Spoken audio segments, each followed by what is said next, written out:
জানেন তো, স্বাধীনতা অর্জনের চেয়ে রক্ষা করা অনেক বড় কঠিন। আমরা 1971 সালেই স্বাধীনতা অর্জন করেছিলাম, কিন্তু রক্ষা করতে পারিনি। আমরা জাতিগতভাবে পরাধীন ছিলাম 2024 সাল পর্যন্ত। আর আজ যখন আমাদের বাংলাদেশের তরুণরা, ছাত্র সমাজ পরিবর্তন চায়, নতুন কিছু চায়, বাংলাদেশকে এগিয়ে নিতে চায়, নতুন বাংলাদেশ দেখতে চায়, সেই জায়গায় অনেকেই, অনেক রাজনৈতিক দল তাদের স্বার্থ চরিতার্থ করার জন্য পায়তারা করছে, which is very shameful to you guys. দেখুন, 71-এর পরবর্তী সময় থেকে যত রাজনৈতিক দল এসেছে, যত শাসক গোষ্ঠী এসেছে, তারা কেউ না কেউ কোনো না কোনো চেতনার ব্যবসা করে নিজেদের ভান্ডার সমৃদ্ধ করেছে। কিন্তু এটা আরো কতদিন? Please, this is the high time for the new generations. এবং 15 বছরের এই স্বৈরাচার শাসন আমলকে যখন আপনারা দমাইতেই পারেননি, তখন বাংলার ছাত্র সমাজ বুক চেতিয়ে দিয়ে 2024-এ বাংলাদেশকে দ্বিতীয়বারের মতো স্বাধীন করেছে। So this is their right. This is their right. How they want to build the country. তারা কিভাবে বাংলাদেশকে দেখতে চায়, তারা কিভাবে নতুন বাংলাদেশকে পরিচালনা করবে, this is totally their rights, not you. You guys are failure. So please, আপনাদের সময় শেষ। আপনাদের সাপোর্ট করা উচিত যে নতুন প্রজন্ম দেশের জন্য কি করতে চাচ্ছে, এবং নতুন প্রজন্মকে আপনারা পরামর্শ দিতে পারেন, তাদের পাশে থাকতে পারেন। বাট এই যে সুযোগের অসৎ ব্যবহার করে আপনারা যেই দাঙ্গা হাঙ্গাগুলো করছেন, নিজেদের মানে বীরত্ব প্রমাণ করছেন, লাইক আপনাদের নিজেদের যে পার্সোনাল ক্ষোভগুলো ছিল সেগুলো যে প্রকাশ করছেন, this is really unexpectable. Like আমাদের ছাত্র সমাজ কখনোই কিন্তু এই কারণে নিজের বুক পেতে দেয় নাই গুলি খাওয়ার জন্য যে আপনারা আপনাদের রাজনৈতিক প্রতিহিংসা পুনরাবৃত্তি করবেন। এটার জন্য আমাদের ছাত্র সমাজ কখনোই বুক পেতে দেয়নি। সো প্লিজ স্টপ ইট। আমাদের দেখেন যে 2071-এর যারা মুক্তিযোদ্ধা ছিল, তাদের ভাবমূর্তি ক্ষুণ্ণ করেছে আমাদের এই স্বৈরাচার সরকার। তারা মুক্তিযোদ্ধার চেতনা নিয়ে ব্যবসা করে তারা হাজার হাজার কোটি টাকা বিদেশে পাচার করেছে, দেশের মেরুদণ্ডকে একদম ভেঙে চুরমার করে দিয়েছে, দিয়ে এখন তারা দেশ ছেড়ে পালিয়ে গেছে। ওকে, এখন যখন ছাত্র সমাজ দেশের হাল ধরতে চায়, সেই জায়গায় আপনারা আবার এসে একই জিনিস পুনরাবৃত্তি করতে চান। shame on you, shame on you. আমরা এখন সময় এসেছে পরিবর্তনের। আসুন আমরা পরিবর্তনের সাথে একাত্মতা ঘোষণা করি এবং নতুন একটা বাংলাদেশ গড়ে তুলি, যেই বাংলাদেশ বিশ্ব দরবারে মাথা উঁচু করে দাঁড়াবে। এই ডার্টি পলিটিক্স আরো কতদিন? How long will it exist? Please, যারা সাধারণ জনগণ আছেন, যারা চিন্তা করেন যে আমি এর আগে রাজনৈতিকভাবে এইভাবে প্রতিহিংসার শিকার হয়েছে, this is my time, so I will take the revenge. No, this is not the right things. আমরা এই ধরনের বাংলাদেশ কখনোই কল্পনা করি না। আপনারা জানেন যে মেধা পাচার হয়ে গেছে বাংলাদেশে, আমাদের শত শত মেধা। সেই মেধাগুলো দেশে ফিরতে চায়, তারা দেশের জন্য কাজ করতে চায়, কিন্তু সেই সুযোগটা যদি আপনারা তৈরি করতে না পারেন, তাহলে কেমনে, কিভাবে দেশের সমৃদ্ধি হবে? সো প্লিজ, তরুণদের উপর ভরসা রাখেন। এই তরুণরাই দেখেন, বা এই ছাত্র সমাজের যারা বাংলাদেশকে স্বাধীন করলো আবার, তারাই কিন্তু আপনার ছেলে মেয়ে, আপনার ভাই বোন। সো তাদের সময় এখন। সো প্লিজ, এই মানধাত্তা আমলের রাজনীতি করে এইভাবে দেশের উন্নয়ন হয় না। সো তারা ফিউচারিস্টিক চিন্তা করছে যে আরো ডাইনামিক লিডার আসুক, ভালো মানুষ আসুক, আইনের সুশাসন প্রতিষ্ঠা হোক। So please don't break the rules. This is totally unexpectable. Please. So আপনারা এই যে মানে সাধারণ মানুষের যে লুটপাট লুণ্ঠন এই জিনিসগুলো করছেন, এটা কি করছে? এটা আমাদের বহির্বিশ্বে আমাদের ভাবমূর্তি ক্ষুণ্ণ করছে।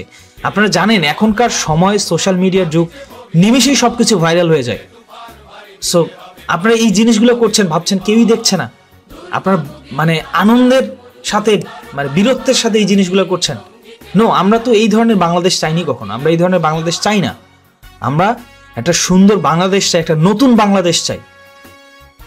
সো প্লিজ, যারা বাংলাদেশকে স্বাধীনতার পথ দেখিয়েছে তাদের সাথে একাত্মতা ঘোষণা করুন।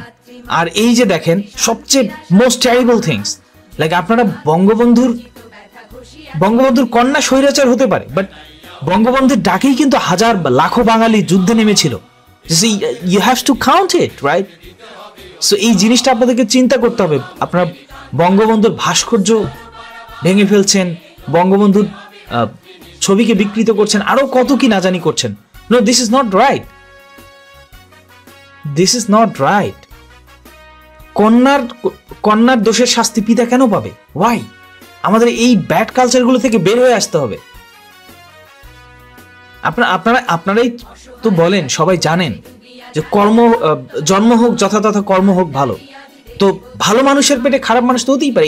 দিস ইজ নট অবভিয়াস যে একজন মসজিদের ইমামের ছেলে চোর হতে পারে না। এটা কি একদম মানে কি বলবো, যে পার্মানেন্ট যে মসজিদের ইমামের ছেলে চোর হবে না? হতেই পারে। তাই বলে আপনি মসজিদের ইমামকে কলুষিত করবেন? No, this is not right. আপনাদের এটা মাথায় রাখতে হবে যে বাংলাদেশের যারা বীর সন্তান আছে তাদের সবাইকে শ্রদ্ধা করতে হবে। এরপরে না জানি আরো কত কিছু হয়ে যেতে পারে। আপনারা যারা আবু সাইদ, মুগ্ধদের মতো যারা আছে, যারা প্রাণ দিয়েছে, যারা এখন জাতির বীর সন্তান বলে কাউন্ট হচ্ছে, তাহলে আজ থেকে 50 বছর বয়সে যখন মুগ্ধর ছবিতে এরকম কেউ অপমানজনক কিছু করবে, তারপরে আবু সাইদের নামে উল্টাপাল্টা কথা বলবে, আপনি কি মেনে নেবেন জিনিসটা? নো, কখনোই না, right? You know the exact things. এই যে আপনারা এই জিনিসগুলো করছেন, যারা ওই সময় বঙ্গবন্ধুর নেতৃত্বে, বঙ্গবন্ধুর ডাকে সাড়া দিয়ে যুদ্ধ করেছে, সেই মুক্তিযোদ্ধাদের প্রাণ কি বলছে আপনি চিন্তা করুন। আপনারা আসলে আপনাদের একটু চিন্তা করতে হবে যে এই স্বৈরাচার সরকার বা যুগে যুগে যেই সরকার গোষ্ঠী এসেছে, শাসক গোষ্ঠী এসেছে, তারা চেতনার ব্যবসা করে, 71-এর চেতনাকে পুঁজি করে তাদের সাধ্যসিদ্ধ করেছে। তারা কেউ আপনাদের জন্য কাজ করেনি, আপনাদের কথা ভাবেনি। সো এখনকার সময় আসলে এটা নয়। So please try to understand. কোনো মুক্তিযোদ্ধার সন্তানকে কটাক্ষ করার অধিকার আপনার নেই। তারা জাতির বীর সন্তান, তারা জাতির বীর সন্তান। এখন যেভাবে আমাদের ছাত্র সমাজ জীবন দিয়ে স্বাধীনতাকে উদ্ধার করলো, ঠিক জিনিসটা একই। এদের সম্মান, তাদের সম্মান সেম, একই চোখে আপনাদেরকে দেখতে হবে। ইন সাম কেস তারা আমাদের অনেক উপরে, তারাই আমাদের অনেক উপরে। আপনারা এখন যারা বুক চেতিয়ে দিয়েছে, গুলি খেয়েছে, আপনি তাদেরকে প্রশ্ন করেন যে আপনারা কি চিন্তা করেন যে 71-এ যারা যুদ্ধ করেছিল আর 2024-এ যারা যুদ্ধ করলো, তাদের মধ্যে পার্থক্যটা কোথায়? তারাই এটা ডিফারেন্সিয়েট করবে যে তাদের অবস্থানটা কোথায়। So who the hell are you যে আপনি এইভাবে মুক্তিযোদ্ধাদের অসম্মান করছেন, বঙ্গবন্ধুর ভাস্কর্য ভাঙছেন, এটা করছেন। রিমেম্বার, বাংলাদেশ কোনো একক গোষ্ঠী নয়।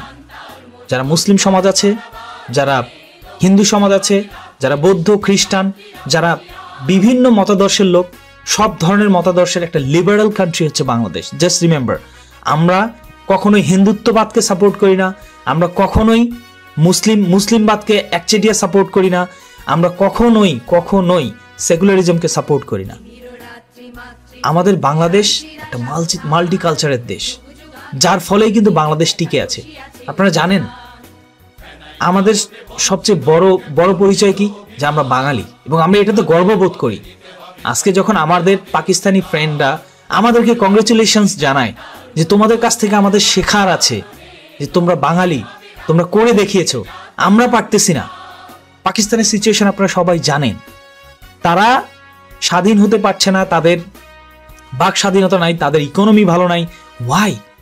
জাস্ট বিকজ যে বাংলাদেশের বিভিন্ন প্রভিন্সগুলো তারা কিন্তু চিন্তা করে কি, যে আমি তো আফগানিস্তানি, আমি তো পাশতুর, আমি তো ইরানি, আমি ইন্ডিয়ার, কারণ আমরা স্বাধীন দেশ।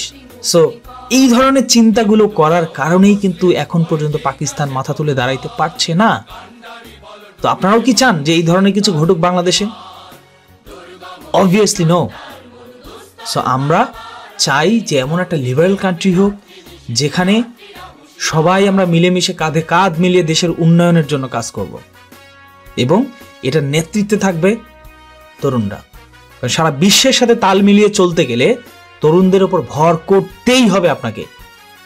যারা চিন্তা করেন আজ থেকে 20 বছর আগে বা 10 বছর আগে, যারা অথবা যাদের ফেসবুক চালানোর কোনো এক্সপেরিয়েন্স নাই, আপনারা চিন্তা করেন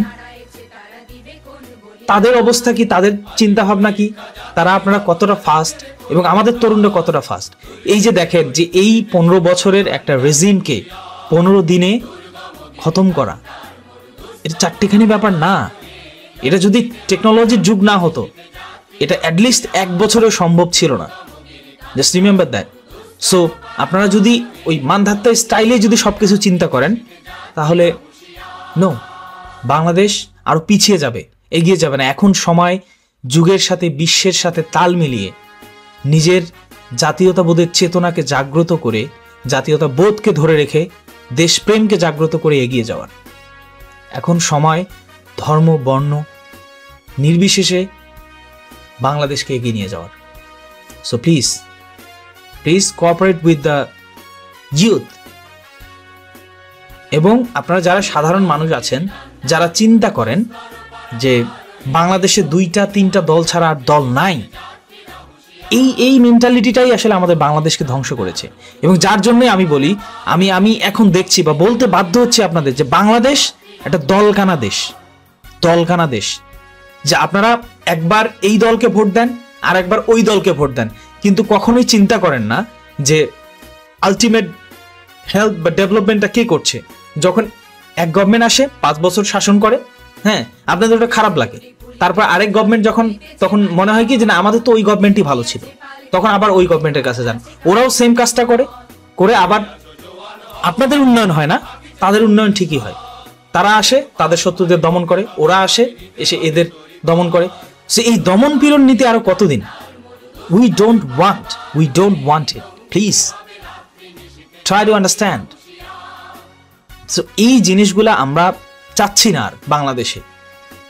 আমরা যারা বুঝি, আমরা অলরেডি বুঝে গেছি যে সকল রাজনৈতিক দলের বা যারা আছে তাদের আসলে চিন্তা ভাবনা কি। আমরা চাই, হ্যাঁ, বাংলাদেশ গণতান্ত্রিক দেশ, রাজনৈতিক দল অবশ্যই থাকবে, কিন্তু এমন রাজনৈতিক দল আসুক যারা লিবারেল, যারা দেশের মানুষকে নিয়ে চিন্তা করবে, যারা কোনো চেতনার ব্যবসা করবে না।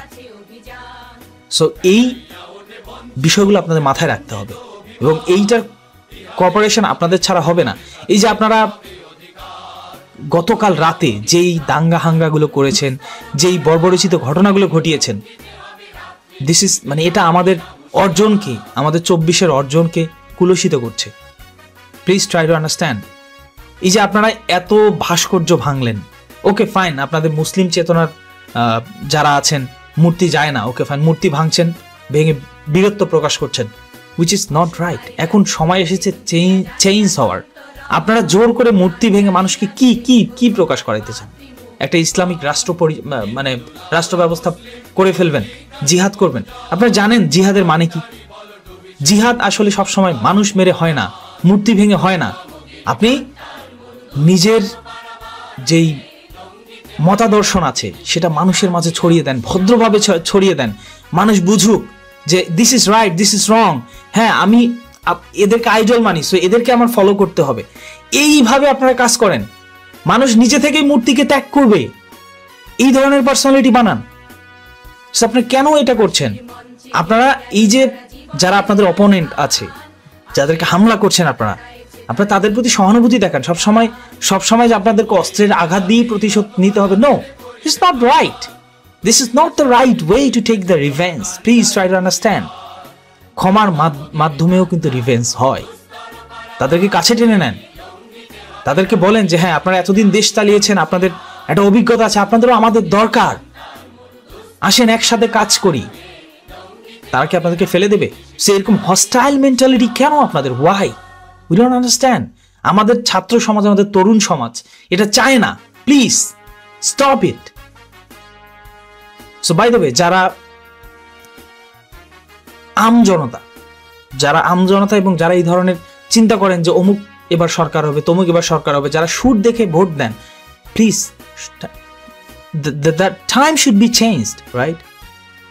এই সময় পরিবর্তনের সময়, পরিবর্তন হতে হবে আপনাকে। আপনার পারফেক্ট নেতাকে বেছে নিতে হবে যে আপনার কথা ভাববে, যে কখনোই নিজের স্বার্থ নিয়ে ভাববে না। So please try to understand.